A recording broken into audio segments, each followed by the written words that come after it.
Here is something the martial arts world understood long before Hollywood did. In 1967, a 26-year-old man from Oklahoma walked onto a tournament floor in the United States and defeated the best martial artists in the world. Not once, not twice. 6 consecutive years as professional middleweight karate world champion. A record that stood not because no one tried to take it from him, but because no one in 6 years of sustained effort could. The name was Chuck Norris. Almost nobody outside the martial arts community had heard of him. But here is what makes the story remarkable, and what the record alone does not tell you.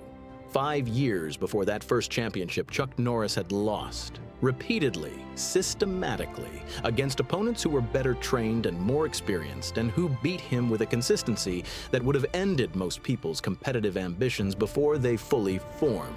He was not a natural, he was not a prodigy, he was not the fighter that destiny had marked for greatness. He was a man who refused to stop, and the refusal, applied long enough and with enough consistency, turned into something that talent alone never produces. A champion so thoroughly prepared that winning stopped being a surprise and became simply the confirmation of what the preparation had already decided. This is Episode 2, The Warrior is Born, not in a moment, over years. The return to California in 1962 is the beginning of the hardest chapter. Chuck Norris is 22 years old, freshly discharged from the Air Force, carrying a black belt in Tang Soo Do and the discipline that 3 years in a Korean dojang produced. He has, in the most important sense, been transformed. The shy, invisible boy from Ryan, Oklahoma, has found the internal architecture, the center, the discipline, the faith in the process of preparation that will define everything that follows. What he does not have is money, or a job, or a clear path from where he is to anywhere that resembles where he wants to be. The civilian world in 1962 greets veterans with a combination of respect and indifference, grateful for the service, uninterested in the specific skills it produced. A black belt in a Korean martial art that most Americans have never heard of does not appear on any job description that Chuck Norris can locate. He begins where people with nothing begin, with what they have. He has the knowledge. He has the discipline. He has the ability to teach what he learned in Korea to people who are willing to pay to learn it. The question is finding those people, and the answer, in the early months, is that he finds them one at a time. A neighbor, a friend of a friend, a man at a gym who is curious about the quiet veteran who moves differently than other people move. He teaches in his garage. The dojo is whatever space is available: a backyard, a church hall rented by the hour, the parking lot of a shopping center on a Saturday morning. The equipment is minimal. The curriculum is everything he learned in Korea, taught with the same demanding patience that his Korean instructors applied to him. He is not a natural teacher in the charismatic sense. He does not perform enthusiasm or manufacture inspiration. He simply demonstrates, corrects, and demands the repetition that genuine learning requires. The students come slowly. The income comes slowly. There are months when the math between what the teaching produces and what the household requires does not work, and Chuck supplements it with day jobs, factory work, odd labor, whatever the civilian economy offers a young veteran without a college degree. He and Diane manage the shortfall with the specific practical ingenuity of a young couple who have decided that the difficulty is temporary and the direction is correct. Diane Holchek Norris is the essential context for this period. She is patient in a way that the situation genuinely requires. Patient with the financial instability, with the long hours of training that take Chuck away from the household, with the uncertainty of a plan whose timeline is entirely dependent on things that have not happened yet. She believes in what he is building before the building has produced anything visible enough for belief to seem reasonable. This kind of faith, the faith that precedes evidence, is not passive.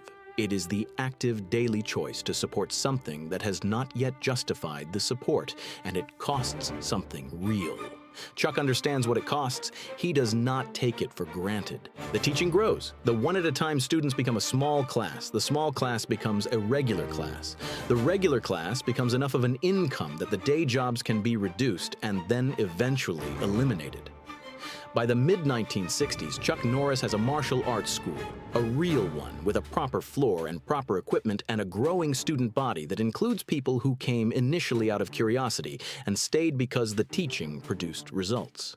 The results are the point. Chuck is not interested in martial arts as performance or a spectacle. He is interested in it as a system of development, a method for taking a person who is less capable than they could be and making them more capable through the application of disciplined practice over time. He has been through this process himself. He knows what it requires and what it produces. He teaches it the way he learned it, without shortcuts, without false encouragement, without the management of student comfort that substitutes for the management of student improvement.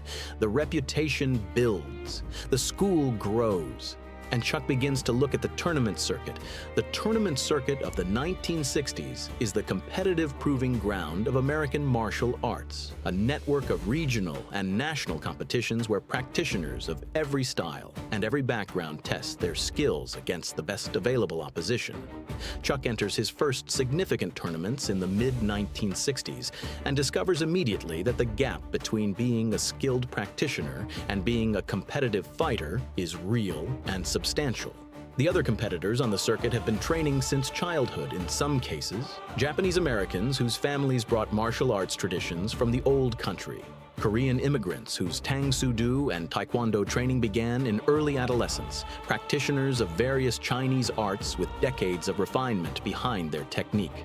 Chuck loses, not narrowly, decisively, against opponents whose experience and refinement exceed his own in ways that are visible and specific and instructive to anyone willing to look at the loss honestly rather than defensively.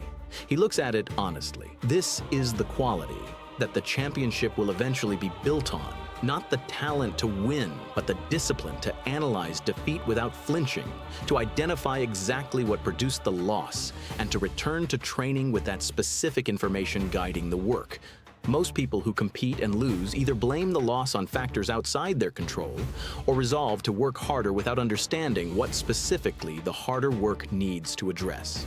Chuck does neither. He identifies the specific technical gap, the specific competitive pattern that his opponent exploited, the specific moment in the match where his preparation was insufficient, and he goes back to the dojang and addresses it precisely. The losses decrease.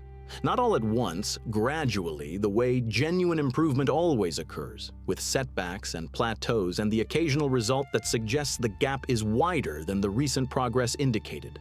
But the direction is consistent.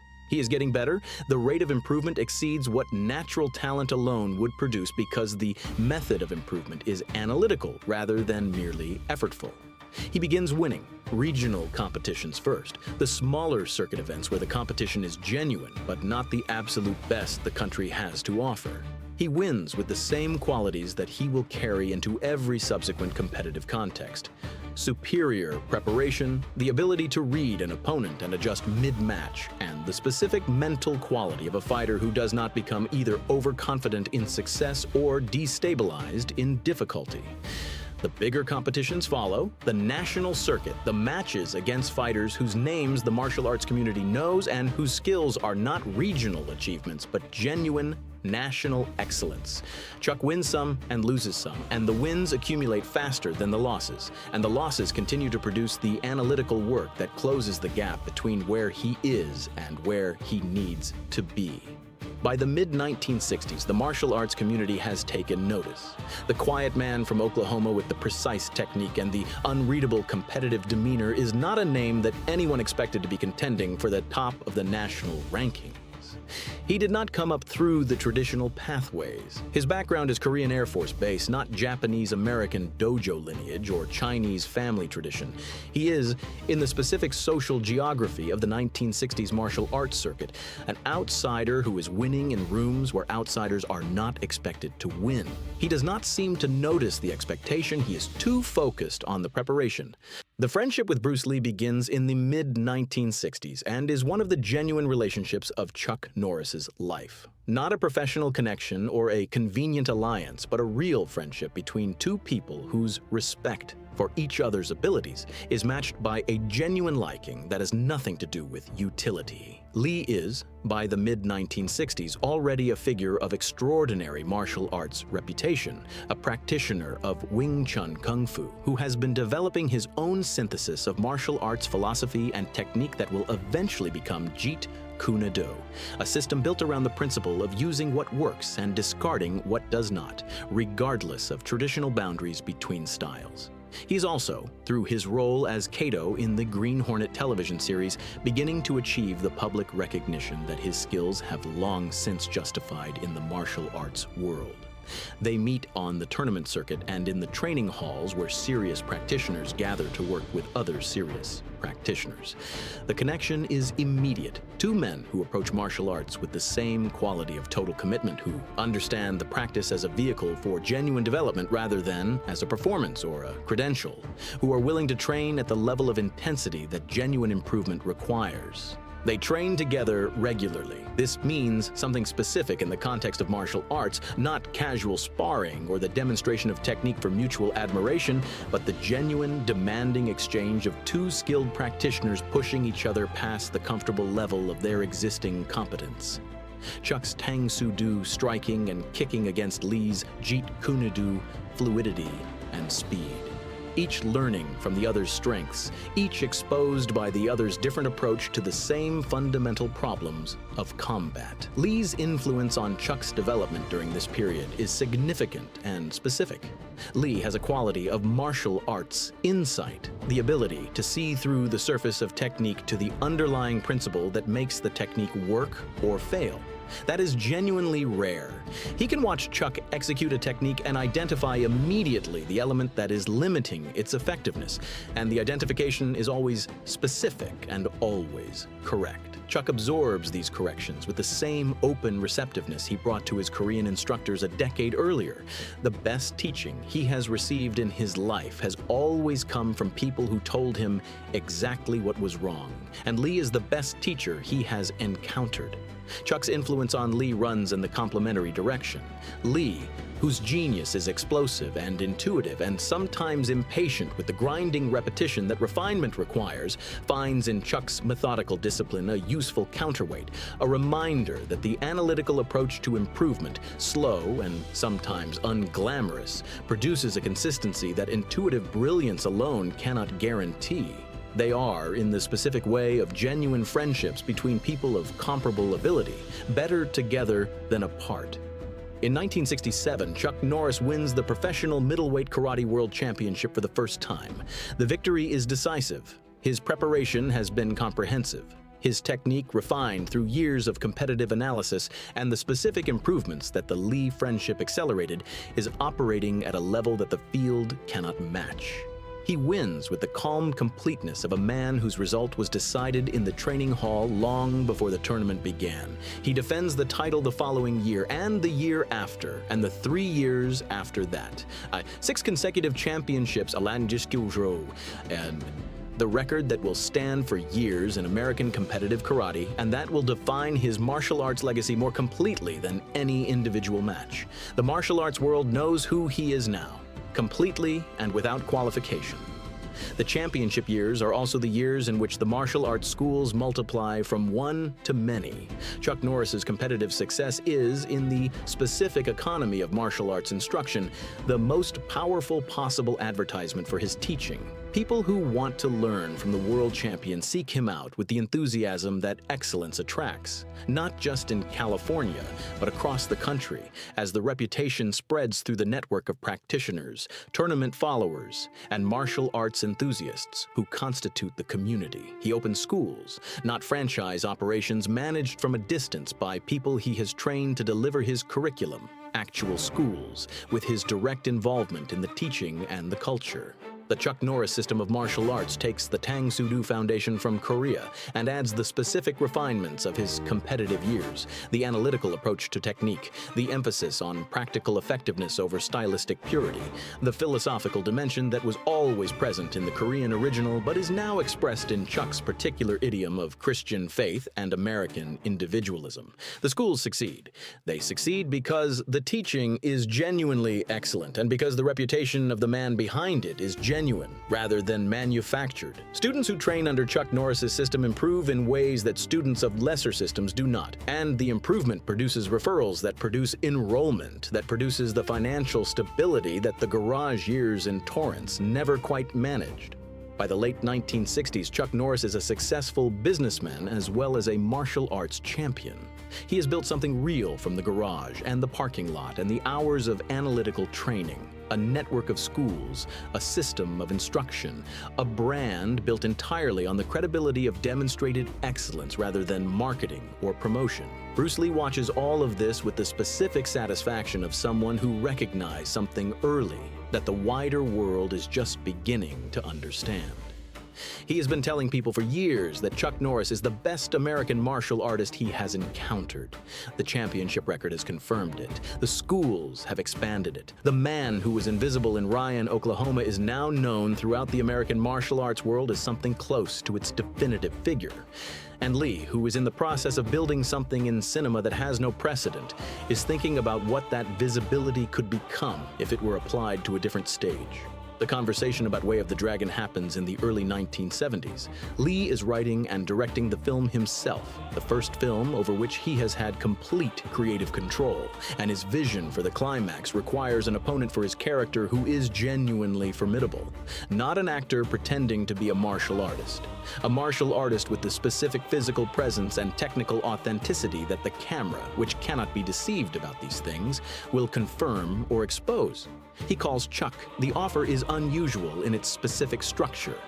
Travel to Rome, film a fight sequence in the Colosseum, play the villain who loses. It is not a leading role. It is not the beginning of a film career in any conventional sense. It is an appearance in someone else's film, in a supporting capacity as the man who gets defeated. Chuck says yes, not because of what the role offers in terms of conventional career advancement. He can see clearly that losing to Bruce Lee on camera does not obviously lead anywhere in particular. He says yes because the friendship is real and the request is genuine, and because he trusts Lee's instinct for what the film requires in a way that he would not trust a stranger making the same offer. He goes to Rome. They film the Colosseum sequence in the winter of 1972. The fight between Bruce Lee and Chuck Norris, two of the most technically accomplished martial artists in the world, performing at genuine intensity in one of the most iconic locations on Earth, is captured in footage that will become one of the most celebrated sequences in martial arts cinema history. Chuck does not know this yet. He is focused on the performance, on doing justice to what Lee has asked of him, on representing the specific quality of genuine martial arts excellence that the sequence requires. He films it. He does it well. He goes home. 7 months later, in July 1973, Bruce Lee dies. He is 32 years old. The cause is cerebral edema, a swelling of the brain, triggered by a reaction to medication. He dies in Hong Kong, where he has been completing the post-production of Enter the Dragon, the film that will make him the most famous martial artist in history. Chuck Norris receives the news in California with the particular devastation of a man who has lost not just a friend, but the person who most completely understood what he was. The martial arts world loses its greatest figure at the moment of its greatest visibility. Hollywood loses the man who was in the process of inventing an entire genre. Chuck loses something that is not replaceable, the friendship of someone who saw him clearly and whose seeing was the most accurate mirror he had. He grieves. He returns to his schools and his students and the daily discipline that has always been both his response to difficulty and his path through it. He continues training. He continues teaching. Way of the Dragon is released in the United States in 1973. The Colosseum sequence, the fight between Bruce Lee and Chuck Norris, reaches audiences who had no prior knowledge of either man's actual competitive history and responds to it with the instinctive recognition that genuine skill produces in any observer. The scene is real. The technique is real. The two men in it are the best in the world at what they are doing, and the camera confirms it. Chuck Norris, the man who came to Rome to lose to his friend, is now known to a global audience. The door that Bruce Lee opened is still there. The man who opened it is gone. Chuck Norris walks through it alone. Episode 3, Bruce Lee's Villain. The Colosseum Fight, Hollywood's reluctant discovery of a martial arts champion, and the decade of grinding work that turned a supporting role into a career nobody predicted. This is Legends of America.